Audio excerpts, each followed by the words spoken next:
Our scripture reading is found again in our bulletin, Mark 8, chapter 8, 27 through 30. Jesus and his disciples went on to the villages around Caesarea Philippi.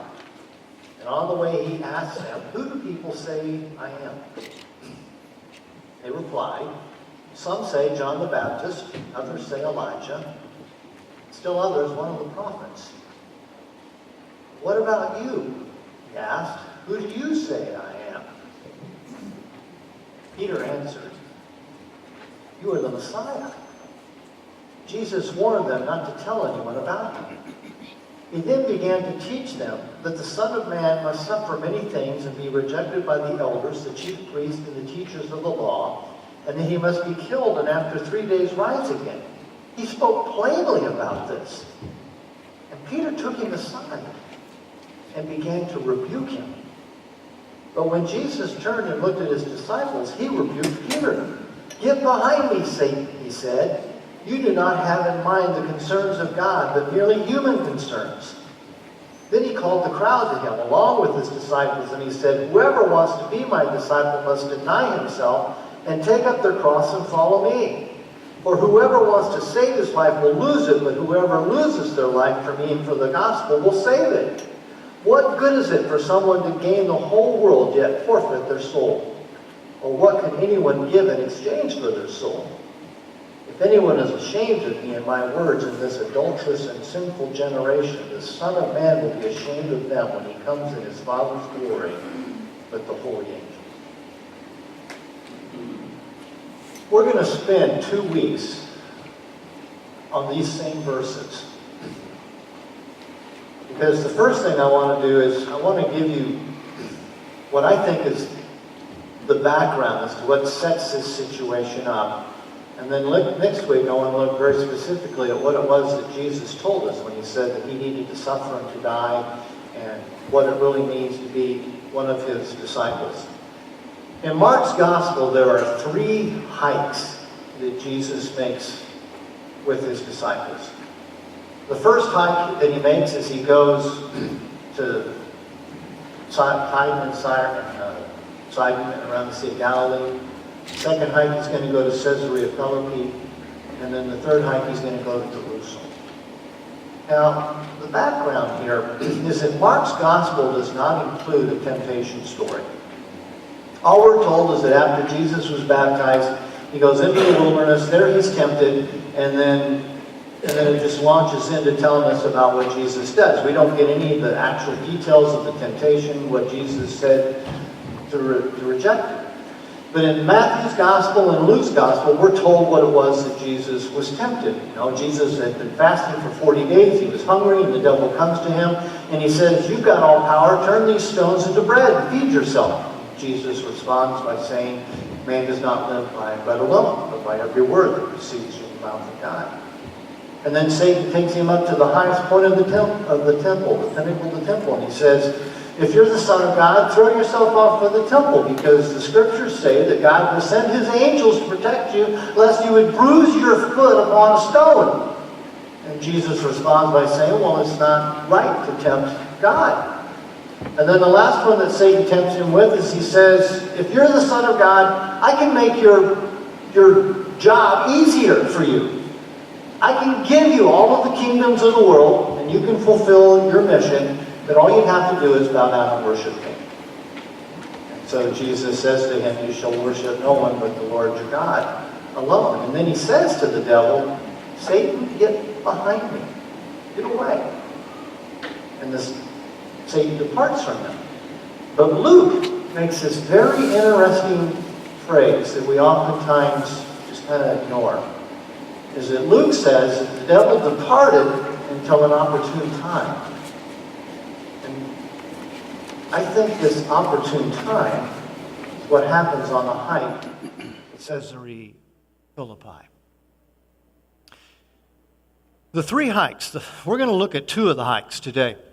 The first hike was one we've already looked at before, but Jesus fed the 5,000, They got ready to go across the sea. The storm blew up. They weren't able to make it across the sea. They came back here, and then Jesus goes on a hike, and they go up to the region of Tyre and Sidon, which is up here.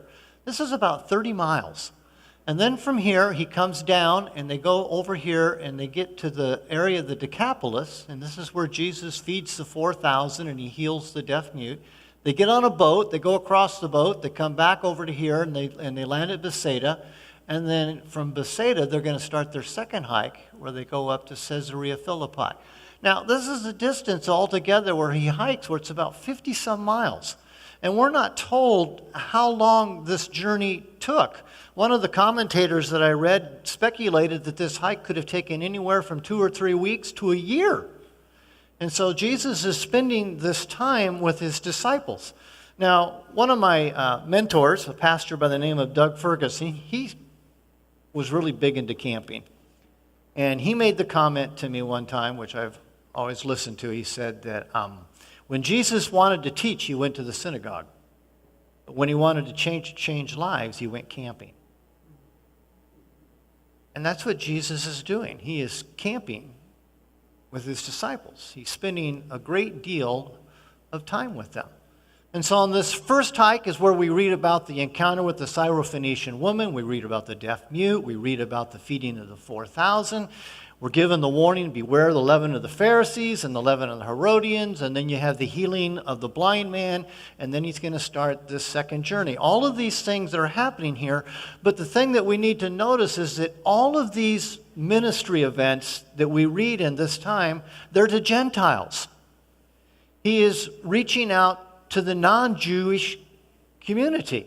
And that was upsetting to the Pharisees and to the Jewish leaders because there's, it's like, what are you doing? Why are you running around with these unclean people like that? Political background. None of this stuff is happening in a vacuum. And some of the political background, we've already looked at some of this, is Herod Antipas and Herod Philip, who is known as Philip the Tetrarch. And some of the speculation that I think that is happening here is that after the feeding of the 5,000, Mark doesn't tell us this, but John does, and that he tells us that the people tried to make Jesus king. And that's why Jesus tries to send the disciples in the boat to go to the other side of the Sea of Galilee, is to get them out of the area of Herod Antipas. And he doesn't want them trying to make him into a king as well. And then the storm blows up, and Jesus walks on the water, and you have all of this thing, and then they head north, and they start to walk out of the area of Herod Antipas. Herod Philip, or Philip Tetrarch, was the half-brother to Herod Antipas. Herod Antipas married Herod Philip's wife. These two guys don't like each other. The Zealots, who we're going to look at in just a little bit, were terrorists. And they operated the way terrorists operate today, in that they needed a safe haven to flee to whenever they start to get into trouble. Herod Philip's territory is on the east side of the Sea of Galilee. Herod Antipas is on the west side of the Sea of Galilee. The terrorists would come across, they would do their damage, and then they would flee back to the territory of Herod Philip, and he provided them safe harbor because he doesn't like his brother. And so anything that's going to cause trouble for his brother, he is all right with. The religious and the political parties, and we've already covered this a little bit, is that the Sadducees were the ones who controlled the temple. They were the small party. They were the relatives of the Levites, or developed to the Levites.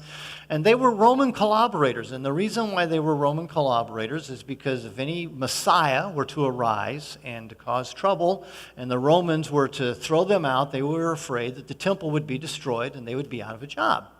So that's the Sadducees. The Pharisees were by far the largest group. They were primarily lay people. They were the ones who were the rabbis. They were the ones who controlled the synagogue. And in all likelihood, if Jesus wasn't a Pharisee, he was sympathetic to the Pharisees' cause. And when he has arguments with the Pharisees, it's more along the lines of a family squabble, that they're not doing the things that he thinks they should be doing. But there were two offshoots from the Pharisees. One was the Essenes, and the other ones were the Zealots. The Essenes were the ones who just excluded themselves from everything that was happening in Israel. They were a separatist group, and John the Baptist, in all likelihood, was familiar with the Essenes because of the ritual baptisms that they did. And they had numerous communities throughout northern Israel in the area of Galilee. We know that Nazareth, Jesus' hometown, was an Essene stronghold. There was an Essene stronghold in Jerusalem. And the Dead Sea area is where most of them seem to have been located. But then you have the group that were the Zealots. And the Zealots were an offshoot from the Pharisees that were very, very radical in that they wanted to get rid of all of the Roman influence and the Herodian influence in Israel.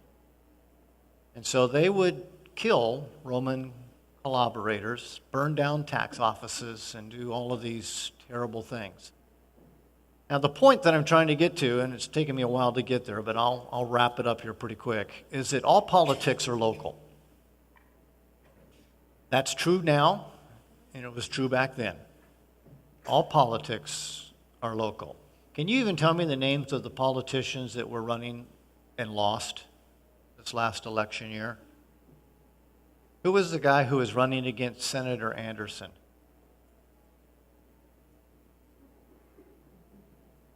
I can't remember his name either, but he sure spent an awful lot of money running ad campaigns to try to unseat him.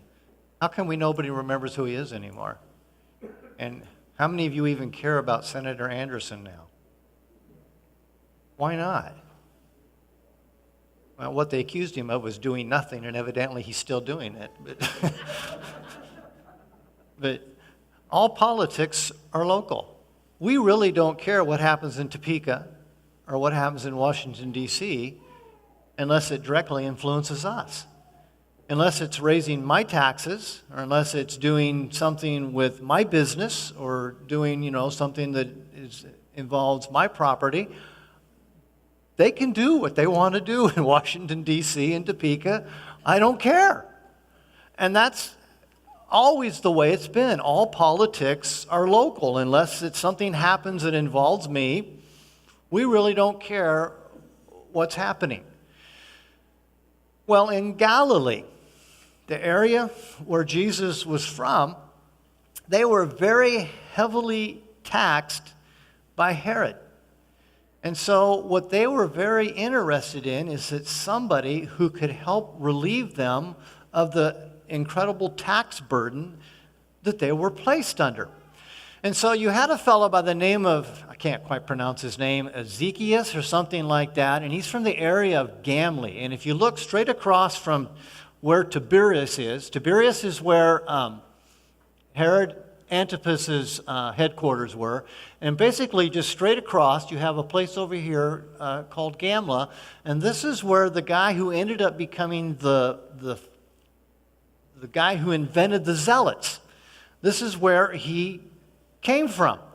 And, he started out as being this radical guy and started this separatist group. And he was killed by Herod the Great. His son was a guy by the name of Jehuda, and he ended up becoming a terrorist. He first started out as a Pharisee, and he was studying the Torah, and he ends up getting this very radical form of theology where God is the one who's supposed to be in control of the politics. And we call that a theocracy. And we have people today who believe in a theocracy, that God's supposed to rule absolutely everything. But where he became radical is that he wanted to get rid of any political opposition to this theocracy, which is how he justified killing people and being a terrorist and trying to assassinate various Roman leaders and the various Herodians. And he eventually was killed by Herod Antipas. Herod tracked him down and was able to get him. And so the people in Galilee, because they were heavily taxed, were looking for relief. And the political party that promised them relief, let's take a wild guess, the Zealots. And so the region of Galilee became a zealot hotbed. And also it's because they had easy access to Philip's territory to escape Herod and to escape the Romans. So now when you have this crowd of 5,000 that wants to make Jesus king, and this feeding of the 5,000 takes place just a few miles away from Tiberias, there would have been spies from Herod who would have been there and who would have seen what Jesus was doing, and they're trying to make Jesus king. What in the world is Herod Antipas going to think? Jesus is a zealot. He's dangerous. And so that's why Jesus runs away at first, and he's not really running away, but he's trying to protect his disciples in his ministry. And the fact that Jesus was doing all of these incredible supernatural gifts and ministries, he fits into their theology of, he's proof of God's power that this theocracy thing is supposed to take place. Well, now I'll try not to bore you so much. When I was serving a church in Harvard, Nebraska, I was a member of a barbershop chorus. We were the chorus of the plains out of Hastings, Nebraska. And I originally sang lead. And lead is the easiest part to sing because you get to sing the melody. So everybody, that's the fun part, is to sing the melody. We had too many leads. And so my voice range was in that of the baritone. And so the director asked if I would like to sing baritone. So I said, sure. Baritone is the hardest and the worst part to sing because there's no rhyme or reason as to what they do. All they do is they fill in the notes to make the chord ring. So that they don't get to sing any melody line or anything like that. The hard part, though, is that when you have learned all of these songs by memory as a lead, you have to unlearn them in order to learn them as a baritone. That was really hard to unlearn all of those things. On this second hike that Jesus does with his disciples, he is trying to teach the disciples what he means by a Messiah, which means they have to unlearn everything that they thought that a Messiah was. When we hear the term Messiah, we think originally in religious terms. In Jesus' day, Messiah was a political term. Every political party in Jesus' day had their own idea as to what the Messiah was supposed to be. They all had their own idea of what singing lead meant, including Jesus' disciples. And in fact, one of Jesus' disciples was a zealot. You remember that? Simon the zealot. They were all from Galilee. They all would have been very familiar with zealot theology and zealot philosophy.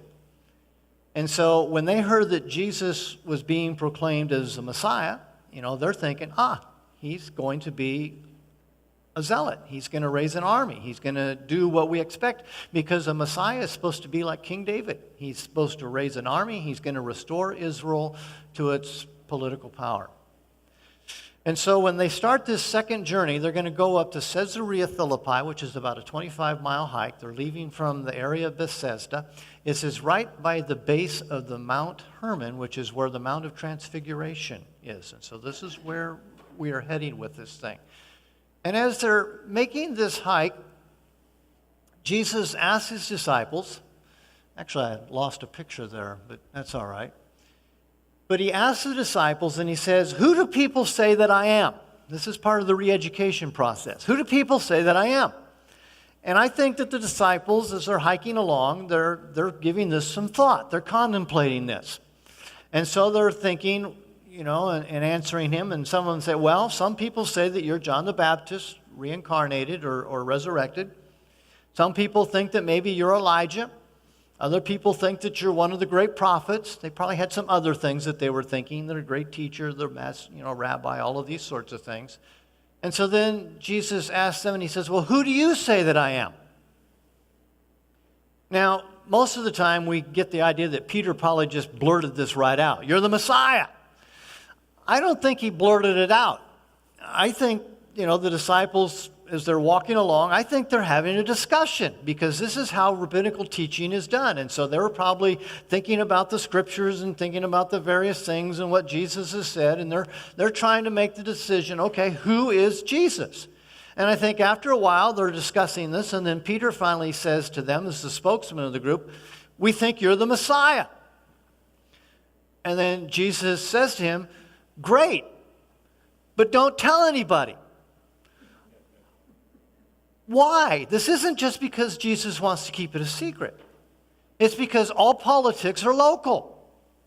Everybody in the region of Galilee, their definition of the Messiah is a zealot. They'd already tried to make him a king once. Jesus says, if you go around and you start telling people I'm the Messiah, what are they going to think? I'm a zealot. You're going to raise an army. Jesus has never raised an army.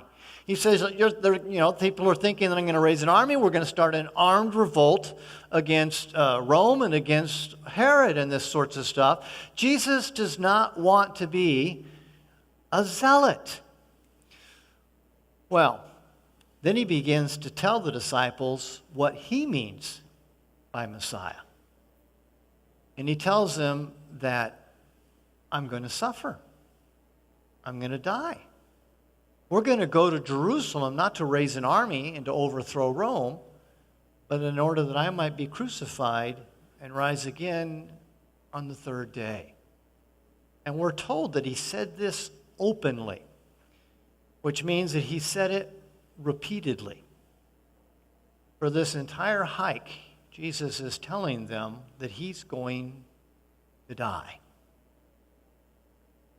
Well, Peter rebukes Jesus. When we hear that word rebuke, we usually think that it means that it was some sort of he just kind of said, well, Jesus, that's not really what you should be doing. In all likelihood, this was a knockdown, drag-out fight. Peter is very upset with Jesus. He's unhappy with him. And so they're arguing, and their arguing turns into a shouting match. Now, can you picture this? Jesus and his disciples are walking a road, and now they're yelling at each other. And Peter's sitting there yelling at him, saying, "You're the Messiah. You're supposed to go to Rome and raise an army and win. What do you mean you're going to suffer and you're going to die? That's not what the Messiah does. The Messiah wins. The Messiah doesn't lose. You're asking us to lose. This is nonsense. This is crazy. This isn't what I signed up for to do. Because if I'm going to be a disciple, the disciple not only knows what the rabbi knows, but he does what the rabbi does. I have no interest in suffering and dying. I've already given everything up. I've given up my fishing business. I've given up my family. I've been hiking around with you for all these months. What do you mean that I'm supposed to suffer and I'm supposed to die and to take up my cross? This is nuts. And Jesus looks around and he sees the disciples watching this. This is where I think the devil is laughing. He waited until an opportune time. Because now the temptation is not coming from the devil, it's coming from his own disciple. You're hungry? Sure. Turn these rocks into bread and feed yourself. You don't want to have to suffer and die? Guess what? You can be a zealot. Raise an army. Enter into the kingdom of heaven with bloodshed. See, the problem is that's not the Messiah that Jesus intended to be. And so he rebukes Peter. And he says to Peter the exact same words that he used to the devil in the wilderness. Satan, get behind me.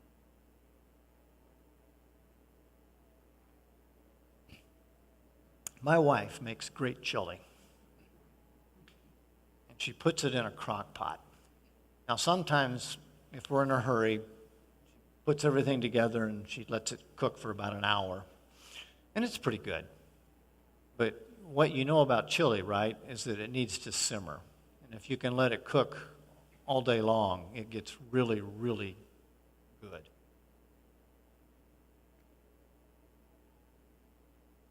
In chapter 9, we'll read that it was 6 days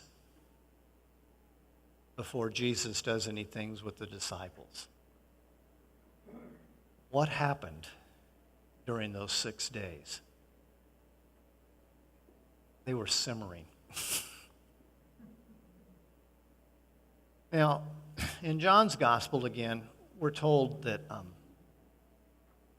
after the feeding of the 5,000, the crowd comes up to Jesus and they demand that he would give them bread from heaven. And then this is where we get the phrase where Jesus says, I am the bread of heaven. And he rebukes the crowd saying, you're just looking for free food. And you don't realize that I am the bread of heaven. And then he goes on and he says that you need to eat of my flesh and to drink of my blood. And John's gospel says that a lot of the people found this hard to stomach. The pun was intended.